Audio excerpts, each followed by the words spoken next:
Hello and welcome to our monthly live sleep chat. I am Marta Carlo. I'm the founder and the director of education of the International Parenting and Health Institute. And I'm joined here by Soda Kuczkowski, who is the founder of Start with Sleep, as well as our integrative adult sleep coach instructor.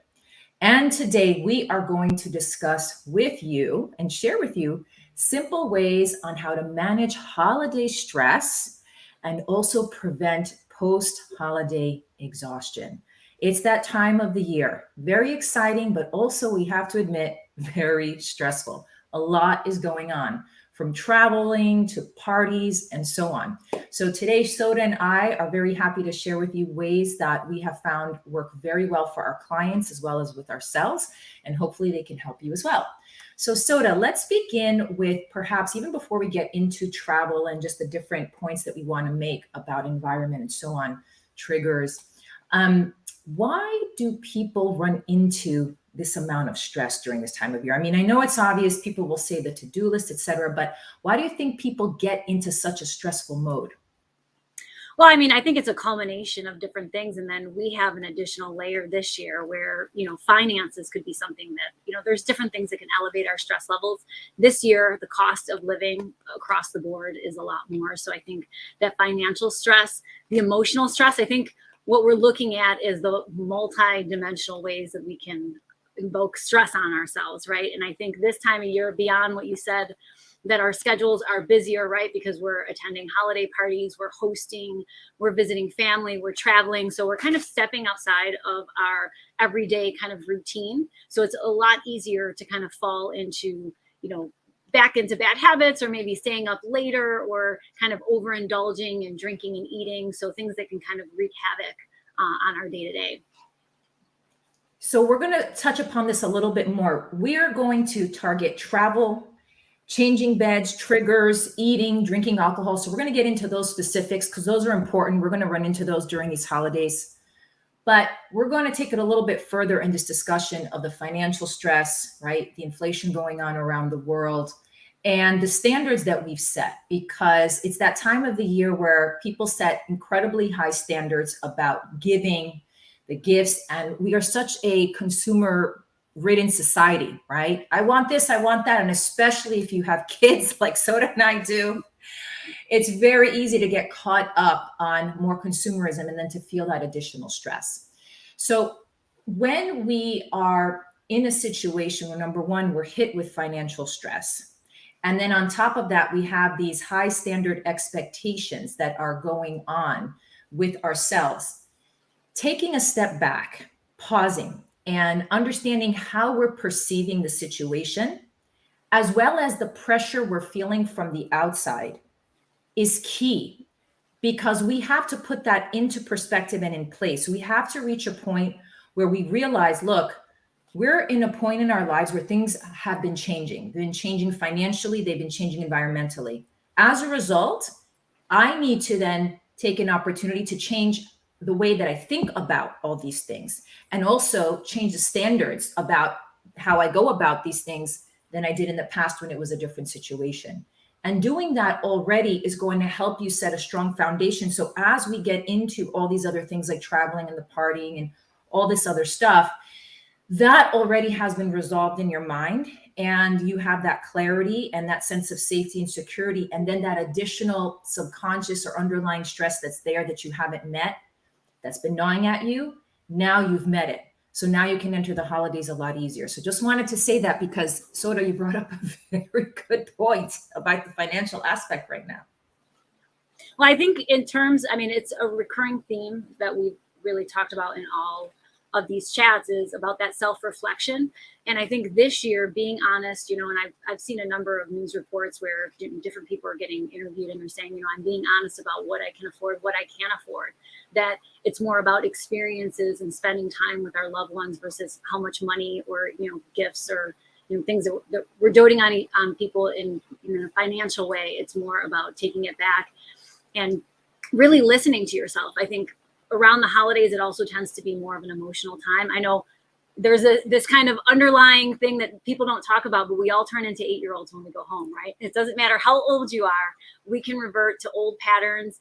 It can be a lot of emotional stress on ourselves. I think when it comes to it, it's about putting coping strategies in place, being aware of triggers, and really taking care of yourself. I mean, that self-reflection piece is really important when it comes to managing any kind of stress, whether it's financial, emotional, environmental, all of these different things. It's taking the time to put pieces in place so that you are prepared for when those types of things occur, so that you're better equipped to handle them.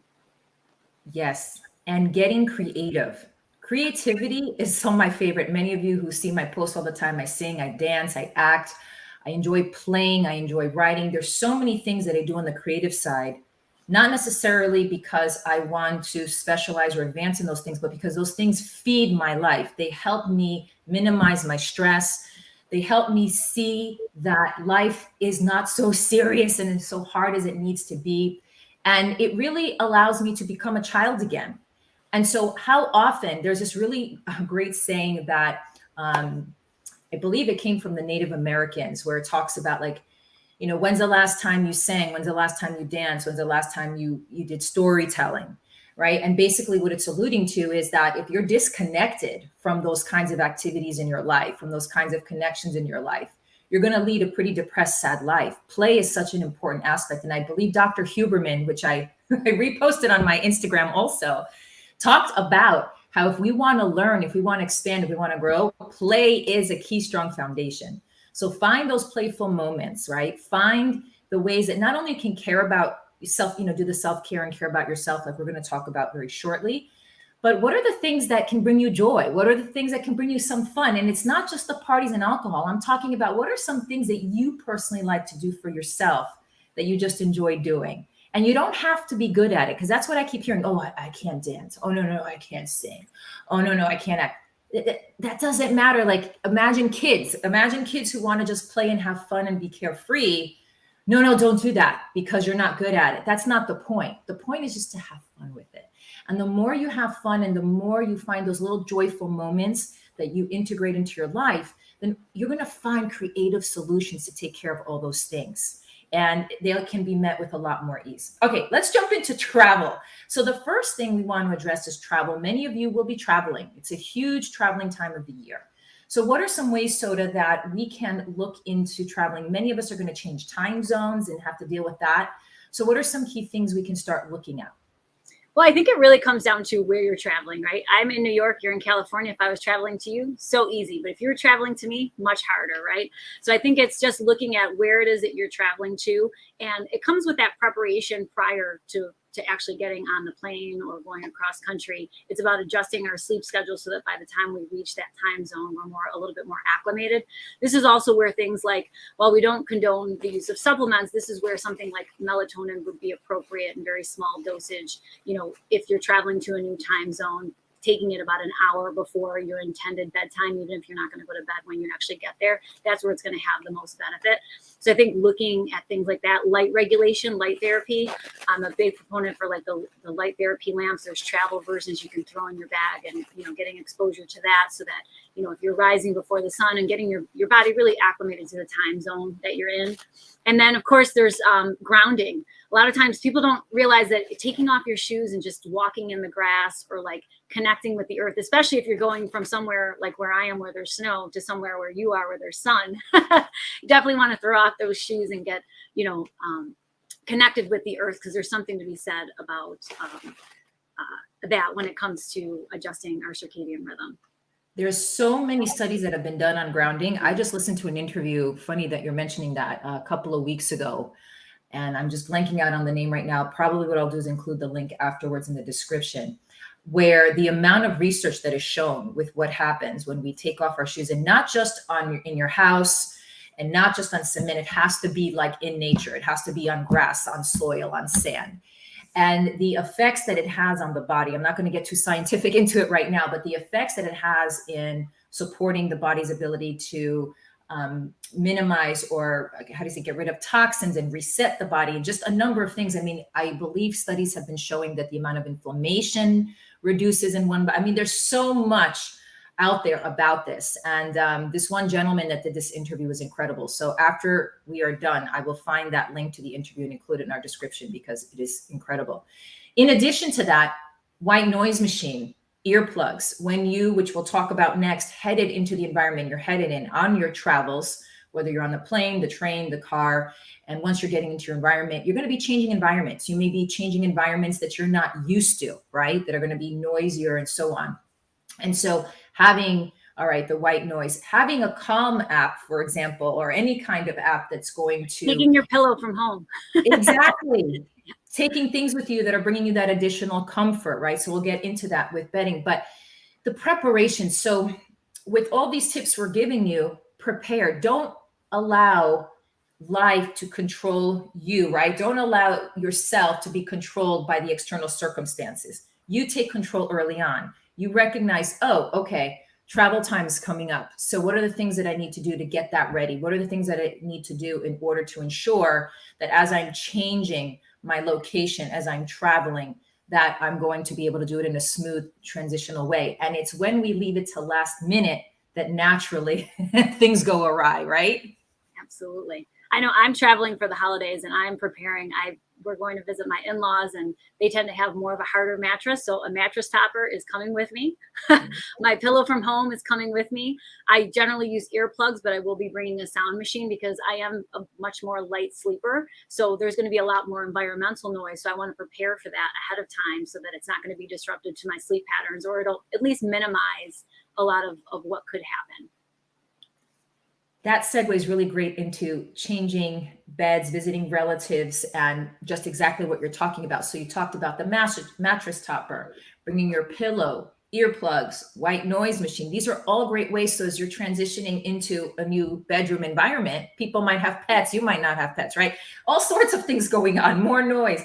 So, what are the kinds of things that you can do to add accents into that bedroom? Even asking, because the people you're staying with may not even be aware of the temperature and, room temperature and how important that is to sleep. You might be entering into a situation where they don't realize, like they haven't heard too much about it. And, oh, hey, do you mind is there a, room temperature control in this room or this particular area of the house? Because again, that's going to play a role. What are the shades like? Do they have blackout blinds or not? Is there a way that you can support that? Because as Soda said much earlier, light does play a key role in setting your clock. It can, work for you in, helping you, start your day and then transition into the night, but it'll also work against you if, you are not paying attention to how the room is set up. And that light is coming in too bright for you when you need to be sleeping. So what are any other things that you wanted to add to that? So I use darkening blinds in my bedroom, and my family and I took a trip to Florida not too long ago, and I realized that I had washed my eye mask and then I failed to put it back in my suitcase. And the very first place we went after we picked up the car rental was to go pick up an eye mask because I knew from staying, at the resort where we were previously that regardless of drawing the blinds, that it would be very bright and it would be very disruptive to me. And I knew that I needed that tool. So I think this is a time where sleep tools are really important. Not only bringing that pillow, the pajamas. Yes, we want to make sure that it's a cool environment when we sleep. But if you go somewhere where they tend to keep the temperature very low, maybe then it's time to get some additional pajamas, or that's when you actually bring pants and a shirt versus like a gown. So just, thinking about the situation, especially if you've been there before, or again, having those conversations so that you make sure that you're prepared, or just throwing a couple of extra things in your bag to make sure that, if that is an issue, you do have the earplugs, right? You never know if the person that you're staying with snores. That's one thing that I hear very often is, oh, I went on a trip and I didn't realize, the person on the couch or the person in the room next to me was like, snoring really loudly. Whereas, you can gift like the mute nose devices for snoring, but you yourself can bring earplugs so that you can kind of mitigate that and you don't have to worry about that disruption for yourself. So and I think some of you, important. go ahead. No, that was it.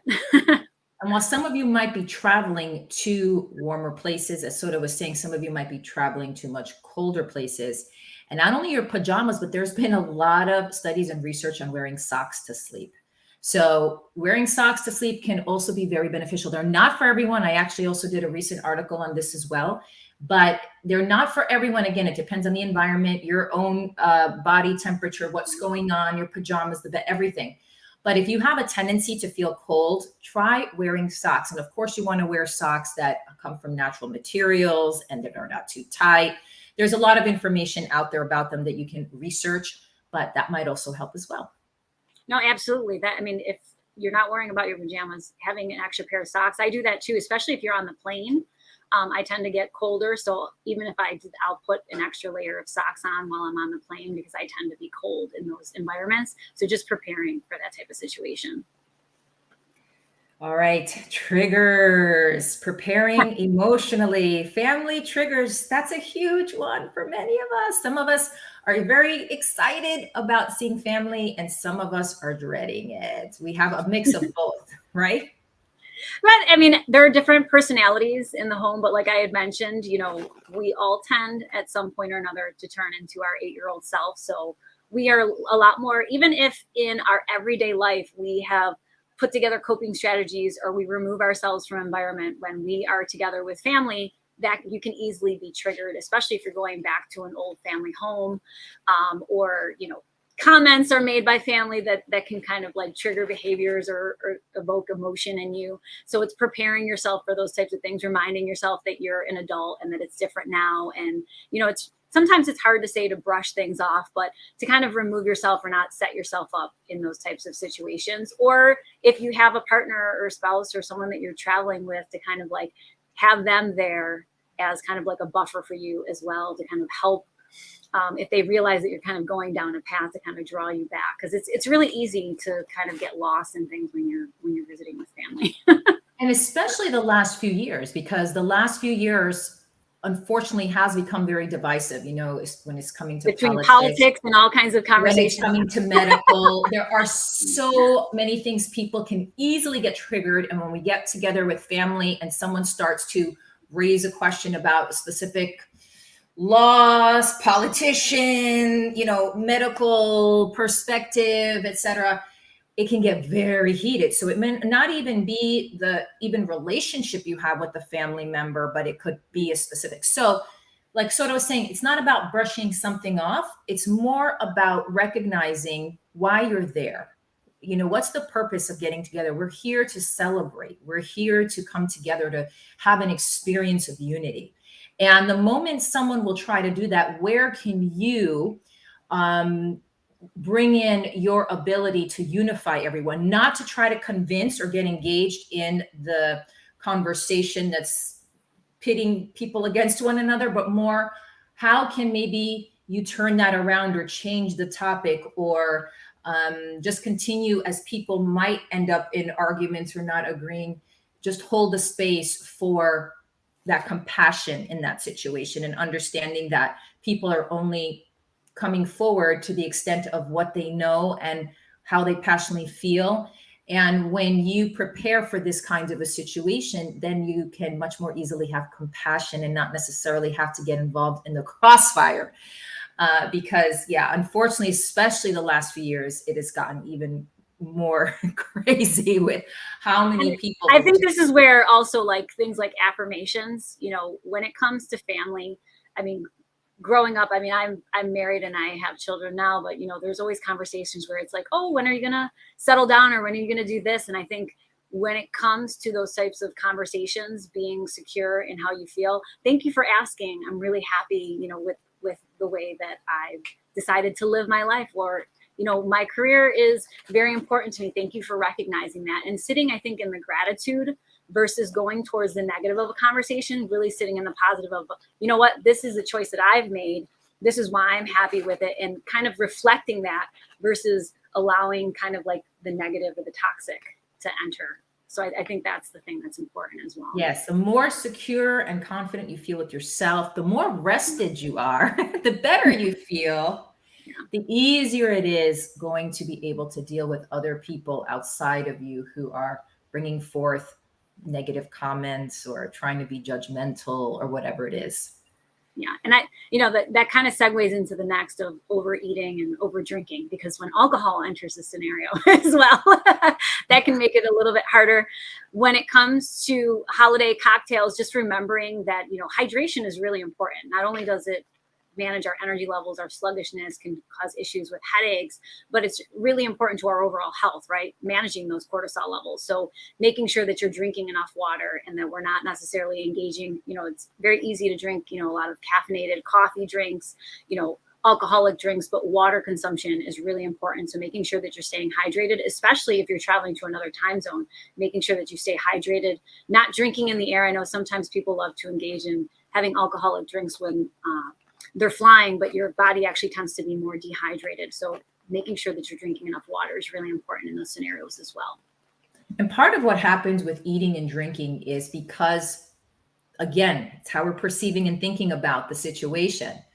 We have this tendency to feel guilty if we're overeating or if we're taking it too far. And then as a result, if we find ourselves doing that, we take it even further because we say, what the heck? We already did. So why not?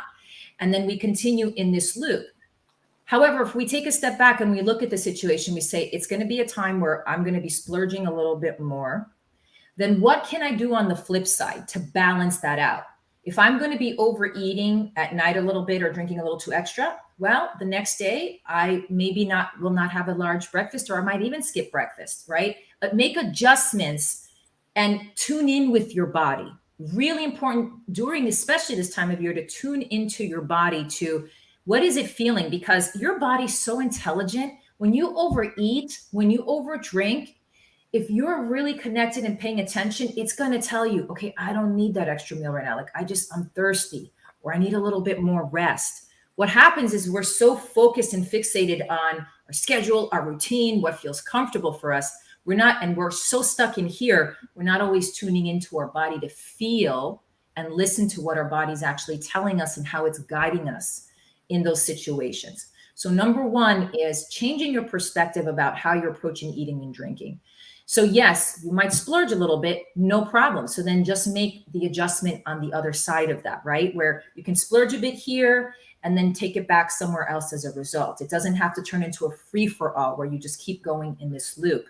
And then once again, having compassion for yourself. So if you do have those moments where you're finding yourself in the loop or where you took it too far, don't beat yourself up, because in beating yourself up, you're going to most likely punish yourself with doing more of it.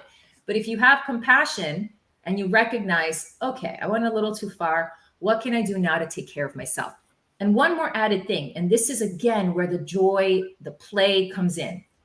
If you come prepared and if you begin to add things that become habitually joyful to you in your life, again, it could be singing, it could be taking a reflective walk, it could be taking off your shoes and feeling the grass. Whatever it is that just brings you moments of peace, moments of joy, moments of fun, once those start coming into your life more regularly, then your choices are going to start shifting and changing. You're not going to always feel like you need to have an extra cookie or an extra drink, because a lot of times too, people will gravitate toward those things, not only because they're feeling guilty or because they splurge, but maybe because they're not feeling good. Maybe they had a conversation with a family member that triggered them. They're like, screw it, I'm having another drink. Or, maybe they just are avoiding certain uncomfortable things within themselves. But when you have these other outlets in your life that are bringing you joy and peace, guess what? Those other things are not going to be resources that are unhealthy that you need to continue turning to during this time of year. And just remember that our last meal should probably be about 3 hours minimum before bed. I mean, there are some sleep promoting foods, but if you're engaging in, holiday drinks and eating, we want to cut that out about 2 or 3 hours before bed, because our body is very active while we sleep. So our digestive system. So it's important for that, and making sure that, again, drinking that water. Mm-hmm, exactly. And when you stay hydrated, you're less likely to overeat. You're less likely to want to eat later in the day. Oh, and movement. So we'll talk about that just also here, because movement is such an important part of this. So again, the traveling where you could be seated in the car, in the plane, on the train, changing environments, hustling, bustling here and there. But what are some movements? You might not be able to get to the gym where you're going. Okay. You might not have a gym membership where you can travel, and you might not be able to work out in someone's home, but perhaps you can do some light stretches when you wake up in the morning. You can do some light stretches right around your bed, right? Or before night. So again, get creative. It doesn't have to look like we box ourselves into images or things that we feel, oh, the only way I can exercise is by going to the gym or taking this class.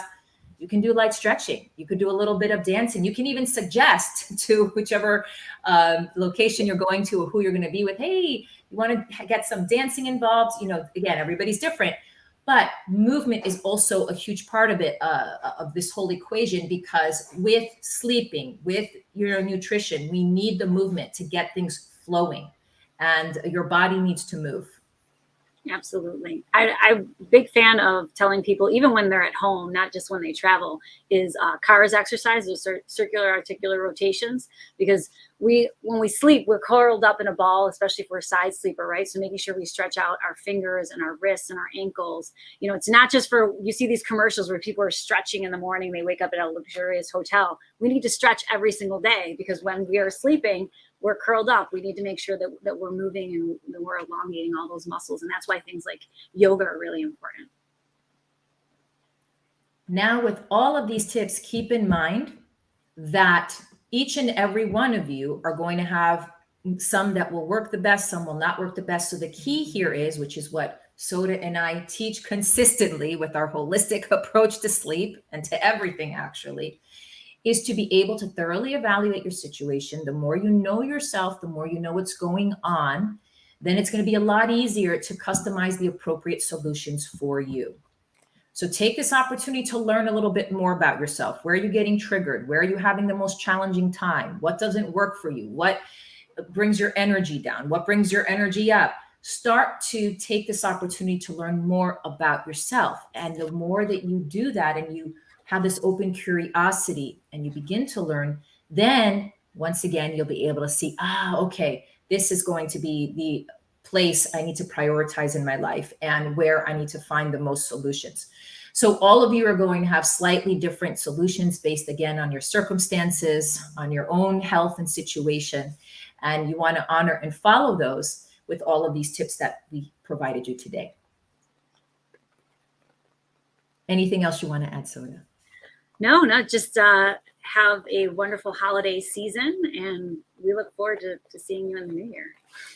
Thank you for joining us. We wish you all a wonderful holiday season, an incredible start to the new year.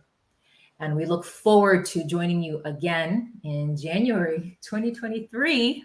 Unbelievable how quickly it's coming forward. Any topics that you'd like to see Soda and I discuss, please let us know in the comments. We're always reading the comments. We're always taking in your emails as well. We're always looking out for topics that will be of interest of you or where we can help you the most. And if you want to learn more about our programs, we offer a variety of programs to support people who want to start careers in sleep, in health, in parenting, and you really want to be part of a movement that transforms lives and evolves humanity, you can visit parentinghealthinstitute.com.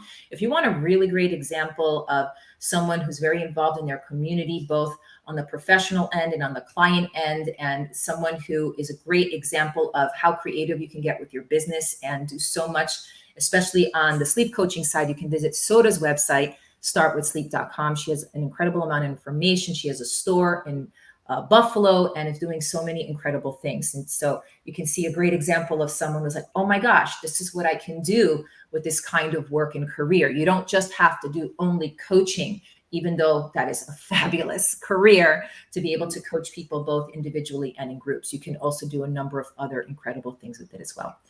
We look forward to joining you in January. Thank you very much. I'm Marta Carlo, and this is Soda Kuczkowski. Until next time.